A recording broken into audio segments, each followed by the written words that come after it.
Good afternoon বন্ধুরা, আমি চলে এসেছি তোমাদের একটা ইউনিক রেসিপি শেয়ার করতে।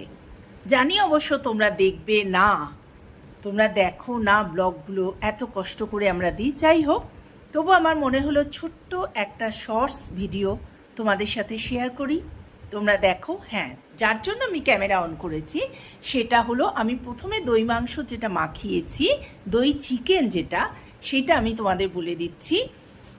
500 চিকেনে তোমরা একটা পুরো সেই কাপ দই পাওয়া যায় না, ওই রকম একটা পুরোটা দেবে। 1.5খানা দিলেও ভালো হয়, কারণ এটা তো আফটারঅল চিকেনে, সাথে অনলি দইটাই বেশি লাগবে।